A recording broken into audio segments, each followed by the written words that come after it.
Covid के बावजूद पहले से ज्यादा कामकाज।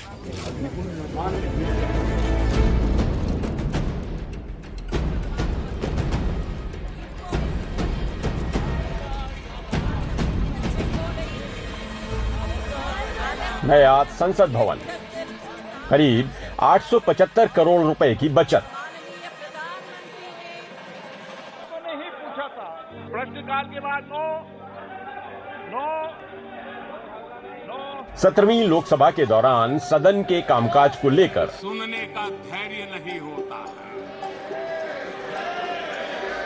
खट्टी मीठी तमाम बातों के लिए लोकसभा अध्यक्ष ओम बिरला याद किए जाएंगे।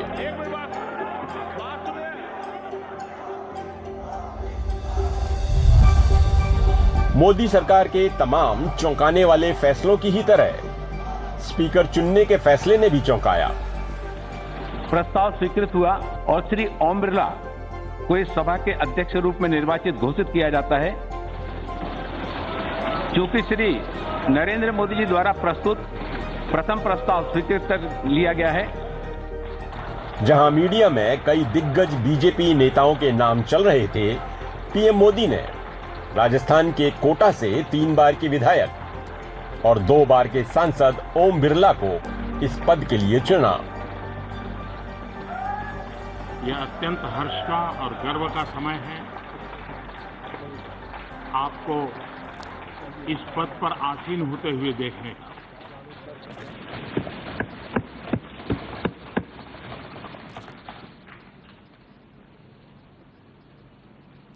इस सदन में पुराने सभी सदस्य आपसे भली भांति परिचित हैं। विधायक के रूप में भी राजस्थान में आपने जो सक्रिय भूमिका अदा की है, उससे भी राजनीतिक जीवन से जुड़े हुए लोग परिचित हैं। एक प्रकार से उन्होंने अपनी राजनीति का केंद्र बिंदु जन आंदोलन से ज्यादा जन सेवा को बनाया और ऐसा एक संवेदनशील व्यक्तित्व आज जब स्पीकर पद पर हम सबको अनुशासित भी करेंगे, अनुप्रेरित भी करेंगे और उसके द्वारा ये सदन देश को उत्तम से उत्तम दे पाए, एक कैटलिक एजेंट के रूप में, एक पदासीन के जिम्मेवारी के रूप में और सालों की सामाजिक संवेदना वाली जिंदगी जीते के कारण मुझे विश्वास है कि वो उत्तम तरीके से चीजों को कर पाएंगे। खुद ओम बिरला ने इस जिम्मेदारी को संभालते हुए सबको साथ लेकर चलने की बात कही थी। 17वीं लोकसभा के अध्यक्ष के रूप में मेरे प्रति किए गए आप सभी के समर्थन के लिए मैं हृदय के अंतकण से आभार व्यक्त करता हूं। इस चुनौतीपूर्ण कार्य के लिए मेरे ऊपर विश्वास जताने के लिए मैं सभी दलों का धन्यवाद प्रकट करता हूं। Wherein she has been found to be the guilty of unethical conduct, right of cross examination, sir, right of hearing. सांसद श्रीमती महुआ मित्रा का आचरण अनैतिक और संसद सदस्य के रूप में अशोभनीय है और इस कारण उनको लोकसभा सदस्य बने रहना उपयुक्त नहीं होगा। इसलिए संकल्प करती है कि उन्हें लोकसभा की सदस्यता से निष्कासित कर दिया जाए। prostrate होके ऐसे कदम उठा बिरला के लोकसभा अध्यक्ष रहते हुए 17वीं लोकसभा ने कई उतार चढ़ाव देखे। प्रश्न ये कि विधेयक को पारित किया जाए जो सदस्य इसके पक्ष में आ गए। कई महत्वपूर्ण बिल पारित हुए। सदस्य इसके पक्ष में आ गए। नया संसद भवन बनकर तैयार हुआ और उसमें कार्यवाही शुरू हुई। क्षेत्रों में रहने वाली लोगों के लिए भी है। संसद की सुरक्षा में सेंध भी लगी। सदन में मर्यादित आचरण नहीं है और रिकॉर्ड संख्या में विपक्ष के सांसद निलंबित हुए। 5 साल तक डिप्टी स्पीकर का चुनाव नहीं हो सका ये तरीका ठीक नहीं है और विपक्ष के रवैये से क्षुब्ध स्पीकर खुद ही सदन में नहीं आए। कोरोना की महामारी आई और उसकी छाया के बावजूद पिछली लोकसभाओं की तुलना में अधिक उत्पादकता देखी गई, लेकिन सदन की बैठकों की संख्या और काम के घंटों में कमी आई। सत्ता पक्ष के सांसदों का पक्ष लेने का आरोप तो वहीं लोकतंत्र के चौथे स्तंभ मीडिया को संसद से दूर करने का आरोप भी लगा। पुराने संसद भवन को संविधान सदन का नाम दिया गया। नए संसद भवन की मांग लंबे समय से चल रही थी। ओम बिरला से पहले कई स्पीकर कह चुके थे कि संसद के कामकाज को सुगमता से चलाने के लिए नए संसद भवन की जरूरत है। पिछले वर्षों में पक्ष विपक्ष के मान्य सदस्यों ने कई अवसरों पर संसद के नए भवन के निर्माण की आवश्यकताओं को महसूस किया था।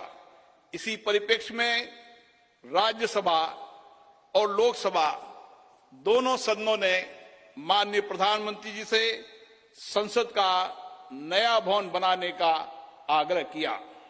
मैं प्रधानमंत्री जी का पुनः आभार व्यक्त करता हूं, जिन्होंने माननीय सदस्यों की भावनाओं का सम्मान करते हुए इस आग्रह को तत्काल स्वीकार किया और इतने कम समय में इसको साकार भी कर दिया। हालांकि नए संसद भवन का उद्घाटन हो या फिर शिलान्यास, दोनों ही कार्यक्रमों से विपक्ष ने दूरी बनाई। राष्ट्रपति को इन दोनों ही मौकों पर न बुलाने को मुद्दा बनाया। हमारे राष्ट्रपति द्रौपदी मुर्मू जी को वो नए बिल्डिंग इनॉग्रेशन में इनविटेशन भी नहीं दिया।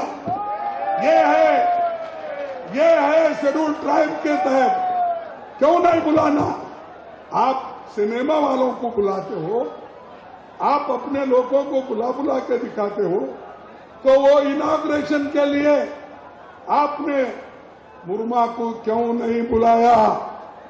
वो तो अध्यक्ष है, राष्ट्रपति है, और राष्ट्रपति को अपमान करते हो और ऊपर से बोलते हैं हमने ये सब बनाया, देखो उनको अध्यक्ष बनाया, इनको ये क्या बना, नाम के वास्ते बनाते हो।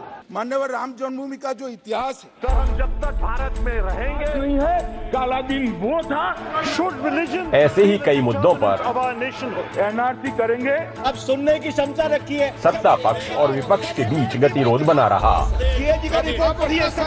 ऐसे बीच में जिसका सीधा असर लोकसभा के कामकाज पर भी पड़ा। कुछ आंकड़ों पर नजर डाल लेते हैं। 17वीं लोकसभा की उत्पादकता 99% रही, जबकि 16वीं लोकसभा की उत्पादकता 80% और 15वीं लोकसभा की महज 60% रही। 222 विधेयक पारित कराए गए। इनमें जम्मू कश्मीर से अनुच्छेद 370 का खात्मा, CAA, IPC की जगह नए कानून, 3 तलाक का खात्मा, कृषि कानून और महिला आरक्षण आदि शामिल हैं। शून्यकाल में 5,568 मामले उठाए गए। हालांकि ये पिछली लोकसभा से कम है, जब 6,198 मामले उठाए गए थे। इस लोकसभा में महिला सांसदों की संख्या सर्वाधिक 82 रही और उन्हें बहस में जमकर हिस्सेदारी करने का मौका मिला। नहीं, आपको देंगे ना मौका। श्री राम जन्मभूमि, लेकिन कुछ ऐसे मौके भी आए जब लोकसभा अध्यक्ष ओम बिरला सांसदों के व्यवहार से नाराज दिखे। तरीका है, आपको मौका मिलेगा, प्लीज बैठिए, प्लीज बैठिए। उन्होंने कुछ मौकों पर सदन में न आकर अपनी नाराजगी भी व्यक्त की। लोगों में लोकतंत्र के प्रति विश्वास। इस दौरान विश्व के अन्य लोकतंत्रों से रिश्ते मजबूत करने की कवायद ने भी तेजी पकड़ी। भारतीय संसदीय प्रतिनिधिमंडल की 42 विदेश यात्राएं हुई और 16 विदेशी सांसदों के प्रतिनिधिमंडल भारत आए।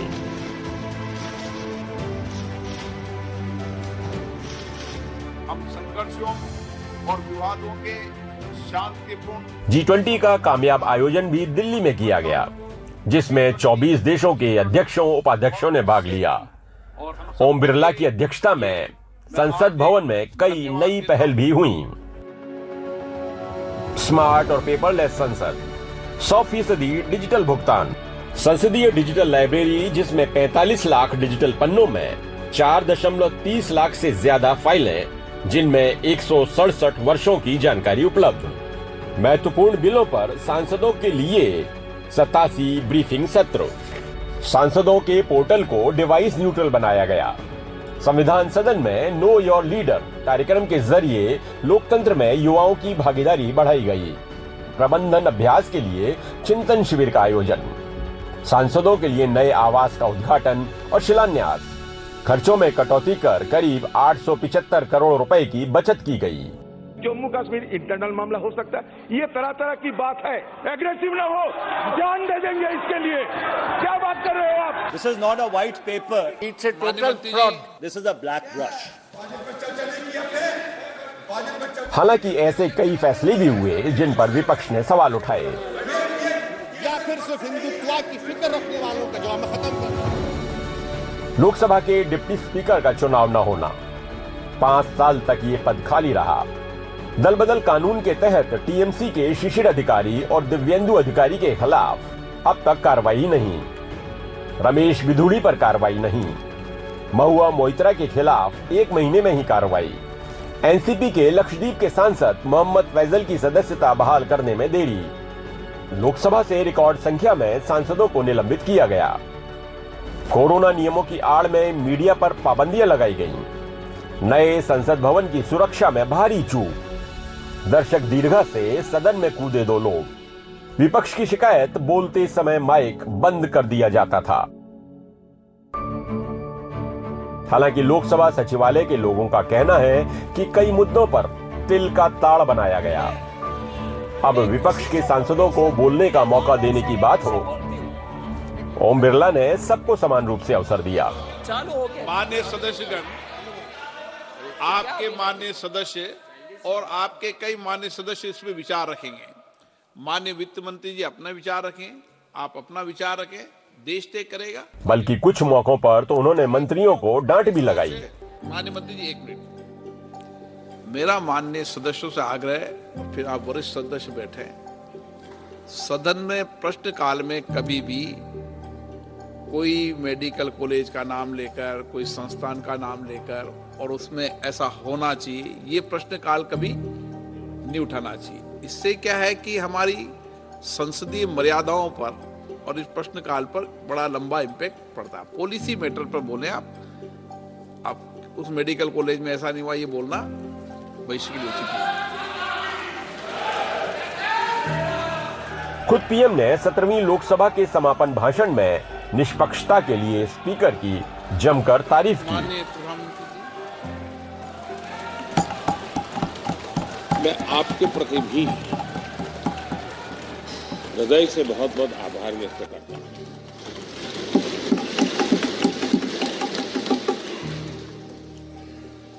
पांचों वर्ष कभी कभी सुमित्रा जी मुक्त हास्य करती थी, लेकिन आप हर पल आपका चेहरा मुस्कान से भरा रहता था। जहां कुछ भी हो जाए लेकिन कभी भी उस मुस्कान में कोई कमी नहीं आई।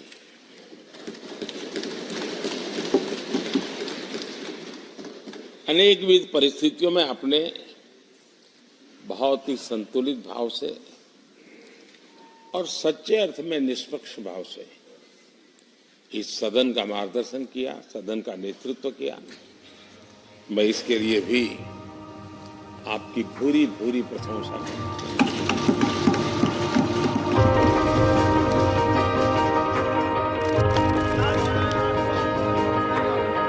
सही मायने में देखा जाए तो पीठासीन अधिकारी कांटों का ताज पहनता है। सत्ता पक्ष की अपेक्षा रहती है कि सरकारी कामकाज पूरा हो और विपक्ष चाहता है कि उसकी आवाज बुलंद हो।